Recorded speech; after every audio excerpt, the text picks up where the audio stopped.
So if you guys have been doing the event as of right now, some of you guys may have gotten the auxiliary. I got mine already. Finished the story. It's a long one, by the way. You get like crazy stats by the time you finish.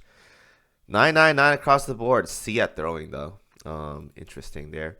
But you get an auxiliary, and this auxiliary is gonna be right here. The RPG adventure interface.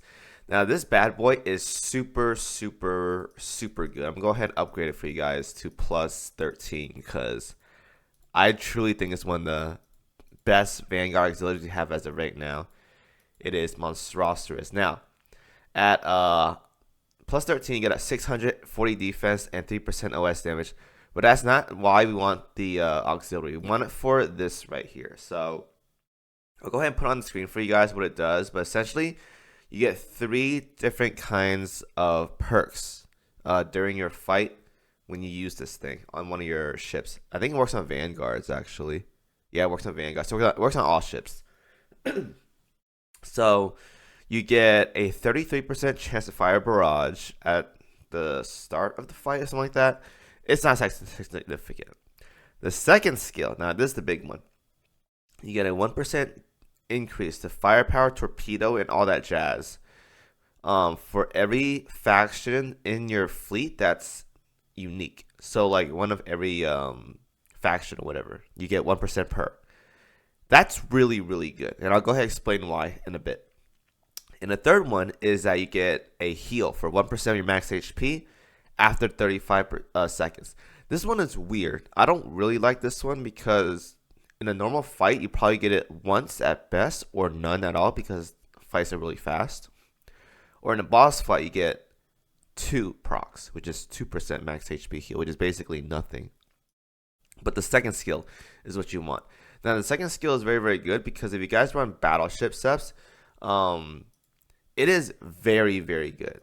Because as of right now, if you guys don't already know, the best in slot battleship setup, well, depending on the scenario, but if you want to maximize that, it's going to look something like this. You have, what's that, Bismarck? You have Bismarck 2. You have Soyuz. You have, what were cute ones in here? You have Plymouth. And you have Hindenburg, right? So this is like one of the go-to steps that are right now to use for pretty much everything. And it's very, very strong. Now in this setup, you have one faction, which is Russian. You have second faction, which is KMS, German. You have Royal Navy, British faction, and you have the IJM faction. So in this setup right here, if you give this, like say, a Plymouth, you will get a 4% damage increase, which is actually very, very good right here. So I'm going to go ahead and toss that onto her. You find that. Take that off Helena. And we put this on, I guess, Goldburn. I kind of want to keep Goldburn, but it is what it is. So as long as that, and you get a 4% right here. So in best in slot steps scenarios, Battleship is the best. I wouldn't say Carrier is the best because if we look at Carrier stuff, let's say you're running the USS one, right? You have Kearsarge, you have Yorktown 2. Most of the time you run a Implacable as well too. If I can find her somewhere. I'm blind. Is it bad, man? Where's my Implacable at? Okay, there she is. And then you have okay, Plymouth goes here, I guess, again. And then you have, sometimes you run Kazaguma because you want to have the Implacable get buffed as well too. Otherwise you can't ignore her if you want. But let's say you're running Kazaguma and you're running like Helena, right? So in this setup right here, you have USS, which is 3. You have IJN, which is 2. And then you have KMS, or HMS, which is 3. So you get 3% right here, right? Now you can still use this as a 3% buff, but ideally, you don't run this in Battleship because there's more split factions than that. Otherwise, though, in this scenario right here, you get 3%, which is still very good because you get the reload buff, which is very, very important, but it's not like super, super game changing. Now, if you want to run the IJN step, most of the time you want something like Shinano, Hakuryu, and Implacable or Musashi, something like that, depending on what you want to do. Or you can still use at this point. But you want something like this. And this setup right here, well, you kick out, let's say you put in e-girl, whatever right here. This is two IJN, one HMS, one USS, and one KMS. This one right here also could work. But you want to use this in like a heavy armor scenario, but you get a 4% right here as well too. This could definitely work as well too. But I say the big reason as to why you don't want to run this in carrier setups most of the time compared to like a battleship, but like if you pick one fleet, you might as well use it, right? Is because if you're using like the big ships like Yorktown 2 or Shinano, they are restrictive to having at least 3 of their faction within their setup. Now, when you use a ship that has this kind of passive or buff or whatever, this makes it so 3 of the ships are taken up by one faction. So the most you can get is 4% because 3 is being taken up, and the other 3 can be different. So you have 1, 2, 3, 4. So 4% max. Whereas battleship setup, you can also get 4 as well too, right? But there's the off chance that, let's put Plymouth back in here. If you want to maximize this setup, let's say I want to kick out Hindenburg because I like Bismarck 2 way more. Let's put in Helena again, and boom, we have a 5% setup as of right here. We have USS, we have HMS, we have IJN, we have KMS, and we have Northern Parliament. That's 5% right there. That's actually really, really, really big. So in this setup right here, you have Helena scans again as RNG, but then again, proccing the auxiliary in general is RNG, and you have the 5% buff. On top of that, if you guys want to get fancy with it, now you guys don't have to do it this way, but let me go ahead and toss this gun on her real quick.